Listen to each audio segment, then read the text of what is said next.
මොකක්ද මේ ආදරය කියන්නේ? මම දන්න විදියට නම් මං ආදරේ විඳින කෙනෙක් විදියට මට තේරෙන විදියට මට හැඟෙන්නේ ආදරය කියන්නේ තමන්ගේ කෙනා තව කෙනෙක්ට දෙන්න ලෝභ හිතෙන විදියට ආදරය හිතන එක. ඒ වගේම මේ ආත්මේ විතරක් නෙමෙයි ලබන හැම ආත්ම භවයකම එයාවම පතන එක. හීනකින්වත් තව කෙනෙක්ට එයාව නොදී ඉන්න තරම් ලෝභ හිතෙන එකයි මම දන්න තරමින් ආදරය කියන්නේ. ඔයාලා හිතන්නේ ආදරය කියන්නේ මොකක් වෙන්න පුළුවන්ද? Tamanට ඒ කෙනාගෙන් ආදරය ලැබුණා නම් දවසින් දවස ජීවත් වෙන්න ආස හිතෙනවා, මැරෙන්න බය හිතෙනවා. මම දන්න තරමින් ජීවිතේ ජීවත් වෙන වාරයක් පාසා Tamanට ආදරය හිතෙන කෙනෙක් ඉන්නවා කියන්නේ ජීවත් වෙන්න හරි ආස හිතෙනවා, මැරෙන්න බය හිතෙනවා. ඒකටයි ආදරය විඳිනවා කියන්නේ. හරියටම ආදරය විඳිනවා නම් ඔයාලට බලා ගන්න පුළුවන් එකම දේ තමයි අපි දවසින් දවස ලස්සන වෙන්න හිතෙනවා. අපි දවසින් දවස අඳින්න ආස හිතෙන විදියට තව කෙනෙක්ට ආකර්ෂණය වෙන විදියට අඳින්න හිතෙනවා. එක එක තැන්වල යද්දී උනත් ගොඩක් ලස්සනට යන්න බලනවා. එයාට ආදරේ හිතෙන විදියට ඉන්න බලනවා. එයා ආස කෑම හදන්න try කරනවා. ඒ වගේම තමයි මැරෙනවා කියන වචනේ අහන්නත් බය හිතෙනවා.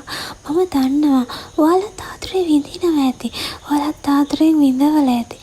ඉතින් ආදරේ විඳිනවා නම් විඳවන්න බය වෙනවා.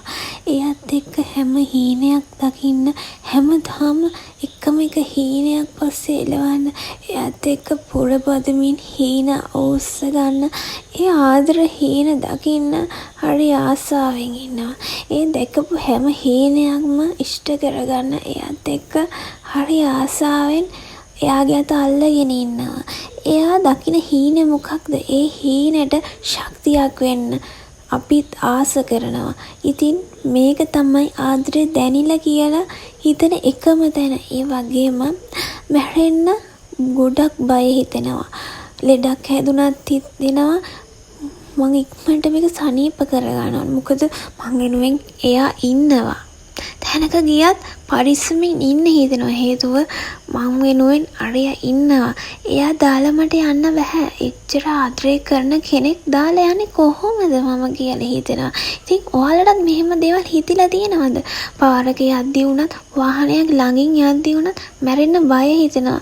හේතුව තමයි මං ආදරය කරන කෙනා කොහොමද මං එයාව දාලා යන්නේ? මට මොහොතකටවත් එයාව දාලා යන්න බෑ. හේතුව එයා මට හුඟක් ආදරය කරන නිසා. මට ඉන්නේ එයා විතරක් නිසා. මං කොහොමද ඉතින් එයාව දාලා යන්නේ? හරි ලෝභයි නේද එයාව දාලා යන්නේ. ඉතින් එහෙනම් ඔයාටත් ආදරේ තදින් වැදැනිලා තියෙනවා. ඔයාත් වාසනාවන්ත කෙනෙක් තමයි මේ ලෝකේ ඉන්න. මොකද ඔයාට ආදරේ දෙන අවංක ආදරයක් තියෙන කෙනෙක් ඔයාටත් ඉන්නවා කියලා ඔයා හිතන්න. ඒ වගේම මේ වීඩියෝ එක බලද්දී සමහර අයට හිතන ඇති මට මෙහෙම ආදර කතාවක් නැහැ කියලා. ඔයාලා දුක් වෙන්න එපා. හොඳ හමුවීම් පස්සටයි එන්නේ. ඔයාලා හිතන්න මටත් මෙහෙම කෙනෙක් ලැබෙනවා අනිවාර්යෙන්. මං ඒ දේ ලබා ගන්නවමයි කියලා. ඒ දේ ලබා ගන්න අමාරු නැහැ. අපි හොඳ දේවල් කරලා තියෙනවා නම් අනිවාර්යෙන් අපිට හොඳ කෙනෙක් ජීවිතේට මුණ ගැහෙනවා. තව කෙනෙක්ගේ ආදරයක් දැකලා හූල්ලන්න එපා. තව කෙනෙක්ගේ ආදරයක් දැකලා සතුටු වෙන්න. අනේ අර සතුටින් ඉන්නව නේද? මටත් කවදා හරි ඒ වගේ ආදරයක් ලැබෙයි කියලා. ඉතින් මෙහෙම හිතුවොත් වරදින් නැහැ නේද? තව මිනිහෙක්ගේ දියුණුවක් දැකලා තව මිනිහෙක්ගේ ආදරයක් දැකලා මොකටද අනේ අපි හූල්ලන්නේ? අපිට ඒ දේ ලබා ගන්න පුළුවන් ද අපි හීල්ලුවා කියලා බෑ නේද? ඉතින් ආදරේ දැනිලා නම් ඔයාලට අනිවාර්යෙන් ජීවත් වෙන්න ආසාවක් ඇති වෙනවා. අවුරුදු 100 200 ගණන් වුණත් ජීවත් වෙන්න ආස ඇති වෙනවා එයාත් එක්ක ජීවිතේ විඳින නිසා. මොකද ගෙවන හැම තප්පරයක්ම එයාත් එක්ක හරි සතුටින් ගෙවන්නේ. ඉතින් ආදරය කියන්නේ මෙන්න මේක. ආදරය කියන්නේ මහා ලොකු සැලවියදම් කරගෙන මට මේක ඕන, මට අර ඕන, මට අර වාහනේ ඕන, මට අර ඇඳුම ඕන, මට අර විදියට ගියක් ඕන කියන එක නෙමෙයි. අපි අර ගෙදර හදාගමු පුළුවන් විදියකට. අපි අර වාහනේ ගමු පුළුවන් දවසකට. දවසක. ඒ වෙනුවෙන් මං ඔයත් එක්ක ඉන්නවා. අපි මේ විදියට වෙඩින් එක ගමු. හැබැයි දැනට අපි සරලව ගමු. අපි සල්ලි තියෙන කාලෙක දෙන්නත් එක්කම සල්ලි එකතු කරලා අපි අර විදියට වෙඩින් එක ලොකුවට ගමු. අපි ගෙදර හදාගමු දැනට මේ විදියට. ඒත් අපි දෙන්න අනිවාර්යෙන්ම අපේ හිතේ තියෙන ලස්සන ගෙදර හදාගමු. දෙන්නත් එක්කම try කරලා. මෙන්න මේකයි ආදරේදී තියෙන්න ඕනේ. එතකොට කවදාවත් ආදරේ වරදින්නේ නැහැ. විඳවන්නේ නැහැ. දෙන්නට දෙන ශක්තියක් වෙන තරමට ආදරේ හරිම strong වෙනවා. ආදරේ ස්ට්‍රෝං වෙනවා කියන්නේ කාටවත් වටන්න බෑ. දෙන්නට දෙන්නම ඉන්නවා කියන්නේ ඒ ජීවිතේ විඳවිල්ලකුත් නැහැ.